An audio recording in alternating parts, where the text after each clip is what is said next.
Hello friends, welcome to my channel. आज मैं आपको कॉटन के सॉक्स बताने जा रही हूँ। Cotton base socks. सबसे पहले मैं मेजरमेंट के लिए टोस से लेके एड़ी के एंड तक का इस तरीके से मेजरमेंट लूँगी 9 इंचेस। तो मेरी लेंथ हो गई 9 इंचेस। अब मैं पैर का सबसे ब्रॉड एरिया जो होता है उसकी राउंड में मेजरमेंट लूँगी इस तरीके से। ये भी मेरा 9 इंचेस ही है, तो विड्थ भी 9 इंचेस है। जितनी विड्थ होती है ऑलमोस्ट उतना ही एंकल का राउंड भी होता है। देखिए, ये मैं एंकल का राउंड भी 9 इंचेस है। अब मैं इसका पेपर पैटर्न कट करने जा रही हूँ। उसके लिए मैंने एक न्यूज़पेपर ले लिया है और मेजरमेंट के लिए लेंथ मेरा 9 इंचेस था, उसमें मैंने 1 इंच सीम मार्जिन कम लूजिंग ऐड करी है, तो 10 इंचेस। विड्थ में भी 9 प्लस 1 इंच सीम मार्जिन ऐड करी है, तो वो भी 10 इंचेस हो गया है। अब देखिए, ये 10 इंचेस लेंथ में और 10 इंचेस विड्थ में मैंने इस तरीके से कट कर दिया है एक पेपर। और अब मैं इसका टो से यहाँ तक का पार्ट का मेजरमेंट का मार्क लगाऊंगी। उसके लिए हाफ ऑफ द लेंथ करते हैं प्लस 1 इंच करते हैं, तो half of the length is 4.5 and 1 inch add करा तो 5.5 इंचेस। तो यहाँ पर मैं टोस से यानी अप साइड से, ऊपर की साइड से मैं 5.5 का एक मार्क लगा दूंगी। देखिए, मैंने मार्क लगा दिया है इस तरीके से। अब मैं यहाँ इस मार्किंग से 1.5 इंचेस का मार्क लगाऊंगी यहाँ पे इस तरीके से, और नीचे भी 1.5 इंचेस का मार्क लगाऊंगी। और इसे, ये मेरे जो इस एरिया का मेजरमेंट होता है पैर डालने का, उसका एक बेसिक मेजरमेंट है। अब इसे मैं स्केल की हेल्प से जॉइन कर देती हूँ और अब इसी मेजरमेंट पे राउंड देने के लिए हाफ इंचेस का मार्क कर दी हूँ। देखिए, मैंने यहाँ पर हाफ इंचेस मार्क करा है और यहाँ पर भी हाफ इंच मार्क करा है, इसे एक राउंड शेप दे दिया है। और अब मैं इसी तरीके से, जैसे मैंने यहाँ पे राउंड शेप दिया है, मुझे एड़ी के उधर भी राउंड शेप देना है, तो मैंने वहाँ पर भी हाफ इंच का मार्क करा है और यहाँ पर भी मैं इसी तरीके से राउंड शेप देती हूँ। देखिए, मेरा पेपर पैटर्न रेडी है और अब मैं इन लाइनों को सीजर की हेल्प से कट कर देती हूँ। देखिए, मैंने कट कर दिया है। मेरा पेपर पैटर्न बिल्कुल रेडी है। अब इसकी मैं फैब्रिक की लेयर्स कट करूँगी। सबसे पहले मैं फैब्रिक की 4 लेयर्स कट करूँगी इसी पेपर पैटर्न की, जो कि कॉटन बेस की होगी। बिल्कुल कॉटन कपड़ा है, बिल्कुल स्ट्रेचिंग वाला कपड़ा नहीं है, होजरी नहीं है। इस तरीके से फोल्ड करूँगी, या एक एक दो दो करके आप इस तरीके से प्लेस करिए कपड़े को कि आपकी 4 लेयर इसकी निकल जाए इसी साइज़ की पेपर पैटर्न की। देखिए, मैंने चॉक की हेल्प से ट्रेस कर दी लाइन और अब मैं कट कर देती हूँ। देखिए, मैंने कट कर दिया है। ये मेरी 1 2 3 एंड 4 लेयर्स फैब्रिक की रेडी हो गई है।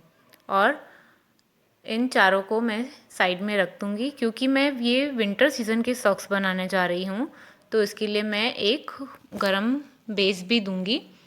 इसके लिए मैंने यहाँ पर नैपकिन यूज़ करा है। अगर आप चाहें तो नैपकिन के बदले में कोई छोटा स्वेटर या पुराना स्वेटर का कट करके 10x10 इंचेस निकाल सकते हैं बेस के लिए, या पुरानी जीन्स का भी यूज़ कर सकते हैं। और अब मैं इस पर भी पेपर पैटर्न रख करके और मार्किंग करती हूँ चॉक से और कट कर देती हूँ। ये भी मैंने 10x10 इंचेस का ही कट करा था। बेसिकली इसमें मुझे 4 लेयर्स कॉटन फैब्रिक की ली है मैंने, 2 लेयर्स गरम फैब्रिक की ली है, और पाइपिंग के लिए मैंने उरेब में पट्टियाँ काटी है एज़ पर रिक्वायरमेंट।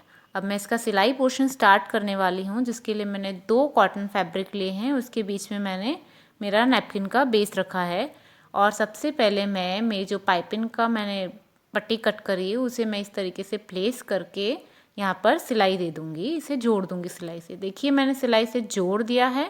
अब मैं इसका एक्स्ट्रा पार्ट कट कर देती हूँ सीजर की हेल्प से। ये देखिए, ये एक्स्ट्रा है मेरा, जो एक्स्ट्रा पट्टी थी उसे मैं कट कर देती हूँ। अब मैं इसे उल्टा करके इस तरीके से फोल्ड करके और पाइपिंग फिनिश कर देती हूँ। देखिए, इस तरीके से एक फ़ोल्ड करके और इसी तरीके से एक और बार फोल्ड करूँगी मैं। और इस पर मैं यहाँ पर सिलाई लगा के ये पूरा पार्ट फिनिश कर दूँगी पाइपिंग का।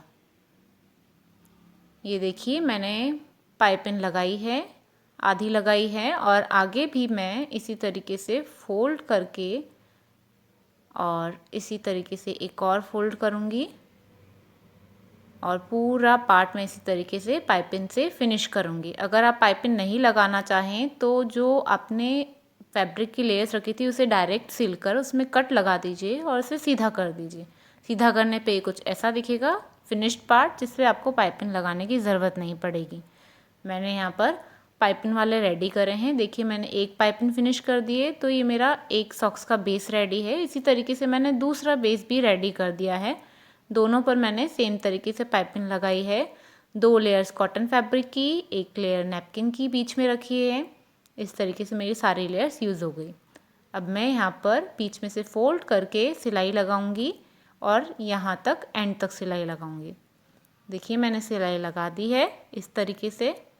अब मैं इसे बीच में से, सेंटर में से इस तरीके से खोलते हुए और फोल्ड करूँगी ताकि मेरी सिलाई बीच में आए। और अब मैं इस पर अपना, ये देखिए मेरा पैर खुलने का, जो पैर डालने का जो पोर्शन होता है वो मेरा बिल्कुल रेडी हो चुका है। अब मैं इसमें मार्किंग करूँगी थंब की। ये देखिए, अगर आप चाहें तो इसे नॉर्मल जो बूटी सॉक्स होते हैं उसके लिए भी बनाने के लिए डायरेक्ट राउंड शेप देके सिलाई कर सकते हैं, पर मैंने यहाँ पर दूसरा भी, देखिए मैंने यहाँ पर पैर इसी तरीके से फोल्ड करके और थंब मार्किंग करना शुरू करा है। अपोजिट डायरेक्शन में होना चाहिए, बिल्कुल ध्यान रखना चाहिए। बिल्कुल ध्यान रखते हुए देखिए मैंने दोनों पैरों की मार्किंग कर ली है। अब मैं इसे सिलाई कर दूँगी। देखिए मैंने सिलाई कर दिया है। अब इसे मैं सीधा कर देती हूँ। देखिए कितने सुंदर हैं और साथ ही साथ गरम भी हैं। अगर आपको गरम सॉक्स नहीं बनाने हैं तो आप इस तरीके के कॉटन के सिंगल लेयर के भी सॉक्स बना सकते हैं। जैसे मैंने उसमें फैब्रिक की 4 लेयर्स यूज़ करी थी, ये मेरी फैब्रिक की सिर्फ 1 लेयर की सॉक्स है। एक ही लेयर का फैब्रिक मैंने इसमें यूज़ करा है। ये गर्मियों में पहनने में ईजी होता है। देखिए सिंगल लेयर है और बहुत ही ठंडा होता है cotton. If you like the video, please like, share and subscribe.